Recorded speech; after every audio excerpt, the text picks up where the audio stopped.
Friends, ಸವಿರುಚಿಗೆ ಸ್ವಾಗತ. ನಾನು green mushroom gravy ಮಾಡ್ತಾಯಿದ್ದೀನಿ. ತುಂಬ ರುಚಿಯಾಗಿರುತ್ತೆ. ಸ್ವಲ್ಪ ಬೆಣ್ಣೆ, ಒಂದು 4 ಹಸಿಮೆಣಸಿನ್ಕಾಯಿ, ಒಂದು ಈರುಳ್ಳಿ, 1.5 ಈರುಳ್ಳಿ ಹಾಕೊಂಡಿದ್ದೀನಿ. ಬೆಳ್ಳುಳ್ಳಿ ಹಾಕಿದ್ದೀನಿ, 1 ಗಡ್ಡೆಯಷ್ಟು, 1 ಇಂಚು ಶುಂಠಿ ಹಾಕಿ ಒಂದು ಸ್ವಲ್ಪ ಫ್ರೈ. ಸ್ವಲ್ಪ ಪುದೀನ ಹಾಕ್ತಾಯಿದ್ದೀನಿ, ಸ್ವಲ್ಪ ಕೊತ್ತಂಬರಿ ಹಾಕ್ತಾಯಿದ್ದೀನಿ. ಸ್ವಲ್ಪ ಫ್ರೈ ಮಾಡ್ಕೊಳ್ಳೋಣ. ಇದೆಲ್ಲ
ಸ್ವಲ್ಪ ಬೆಣ್ಣೆ ಹಾಕ್ತಾಯಿದ್ದೀನಿ, ಸ್ವಲ್ಪ ಎಣ್ಣೆ ಹಾಕ್ತಾಯಿದ್ದೀನಿ,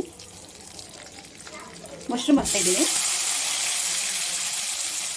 200 ಗ್ರಾಮ್ ಮಶ್ರೂಮ್. ಅವಾಗಲೆಲ್ಲ ಹುರ್ಕೊಂಡಿದ್ರಲ್ಲ ಈರುಳ್ಳಿ, ಶುಂಠಿ, ಬೆಳ್ಳುಳ್ಳಿ ಎಲ್ಲ, ಅದನ್ನು ಹಾಕ್ತಾಯಿದ್ದೀನಿ, ರುಬ್ಕೊಂಡಿರೋದನ್ನು.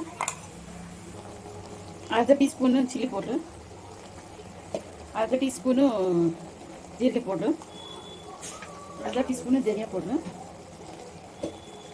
1/2 ಟೀ ಸ್ಪೂನು ಅರಿಶಿನ, ಅರ್ಧ ಟೀ ಸ್ಪೂನು ಗರಂ ಮಸಾಲ.